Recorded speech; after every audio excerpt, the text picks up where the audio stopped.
On est sur le site de chez Cadio Industries, une PME familiale d'environ 300 salariés. On faisait à peu près 300 tonnes de DIB et on avait une belle facture qui approchait au moins les 100 000 euros.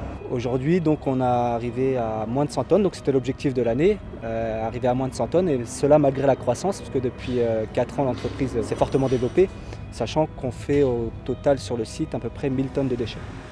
On avait un prestataire historique qui était là depuis plusieurs années, et puis on avait des factures qui étaient émises et on les payait sans trop regarder. Et au final, on a fait le choix d'une société qui nous ressemble peut-être davantage, une PME familiale bretonne, et qui nous a proposé des tarifs très intéressants. Donc très rapidement, on a divisé par deux, même plus, juste avec cette action-là, nos coûts liés aux déchets.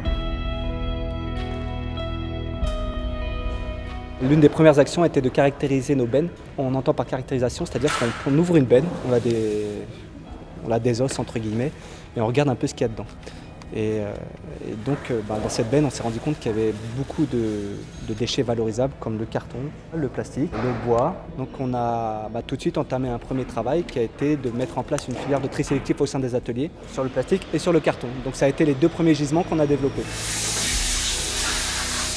Il fallait quand même qu'il y ait un business model derrière tout ça, et c'est vrai que quand on s'est renseigné sur les cours de reprise du carton recyclé et du plastique, on a vu qu'il y avait des cours à la tonne qui étaient assez intéressants et qui pouvaient rentabiliser tout ce système de tri sélectif en fait.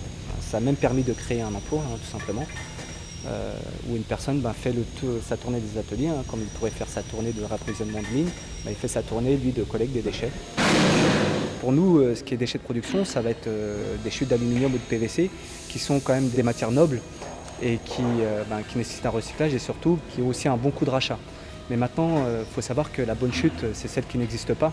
La chute, même si on la fait recycler, si on la fait reprendre à un très bon tarif, quoi qu'il arrive, l'entreprise est perdante dessus. Donc l'idée, ça a été que dans le bâtiment, on y mette une station de recyclage des chutes en fait. Et on a été encore un peu plus loin, encore dans la filière aluminium, c'est qu'aujourd'hui, on recycle également tous nos copeaux d'alu. Donc on a mis en place des aspirations sur les machines.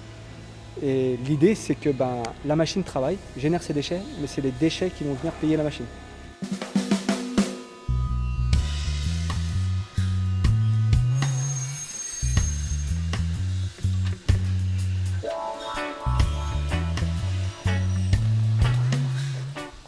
L'idée de ce qu'on développe depuis quelques années, c'est d'avoir un conditionnement monomatière recyclable. Donc voilà, on tend donc vers le polyéthylène. Donc le film thermorétractable qui est sur les produits est en polyéthylène, et la mousse que l'on voit derrière est aussi en polyéthylène. Donc tout ça est entièrement recyclable, et donc nous allons vers ce type de produit pour l'ensemble des calages. Entièrement recyclables. Avant, nous avions des mousses bleues, mais qui n'étaient pas recyclables. Donc on est parti vers ce type de produit avec le côté écologique en plus. À l'avenir, c'est ce que vous voyez derrière aussi, c'est que l'entreprise continue de se développer, et surtout, c'est qu'on intègre la partie développement durable, tri sélectif dans ce développement. Je pense que c'est un devoir, une responsabilité de tous de travailler sur ces problématiques et d'essayer de faire en sorte de les traiter le mieux possible. Et surtout, comme je disais, de ne plus parler de poubelles, mais peut-être de ressources. Parce que nos déchets peuvent être les ressources d'autres entreprises ou d'autres collectivités ou d'autres organismes.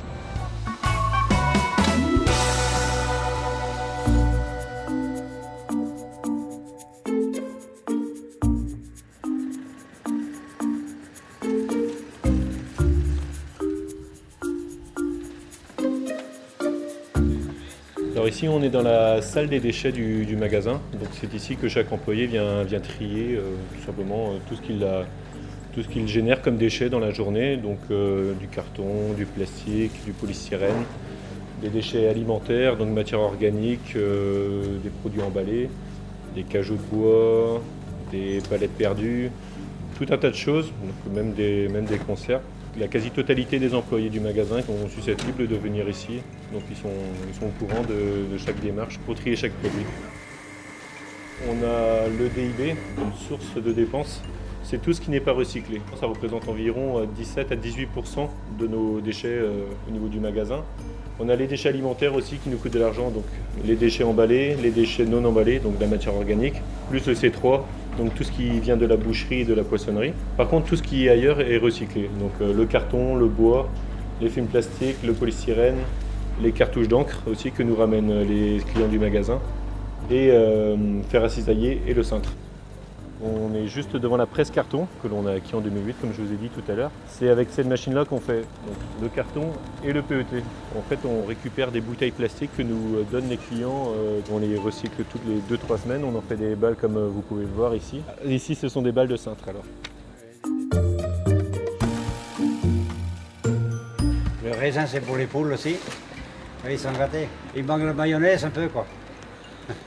On a créé un jardin à Roscoff, c'est pour nourrir les bêtes. Et ça nous arrange beaucoup. On a comme ça, on a moins de nourriture achetée. Ça nous arrange très bien. Il y a quelques années, ça nous coûtait énormément d'argent, la gestion des déchets. Depuis qu'on a vraiment commencé le tri des déchets, ça va faire 2-3 ans qu'on est en bénéfice. C'est vrai qu'il y a un investissement quotidien de la part du personnel, c'est un tout en fait, sinon ça ne pourrait pas marcher. Le tri des déchets fonctionne grâce à l'ensemble du personnel du magasin. Au niveau de la Chambre de commerce et d'industrie, on souhaite accompagner les entreprises à la fois via du collectif. Donc le collectif, c'est des réunions d'information qui peuvent éventuellement se passer en entreprise pour montrer soit des méthodes, soit des bons exemples d'entreprises pour, on va dire, engager un plus grand nombre d'entreprises vers une meilleure gestion des déchets. Donc c'est un premier point.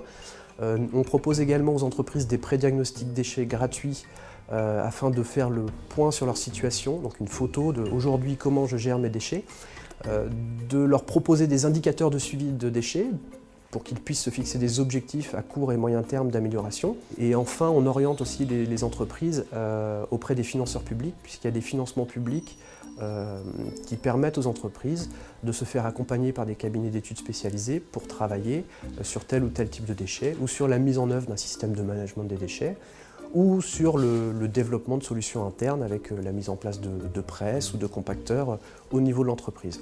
L'économie circulaire, l'objectif, c'est un objectif en soi, et c'est de passer de l'économie linéaire qui est de je prélève des ressources, je produis, je consomme et je jette.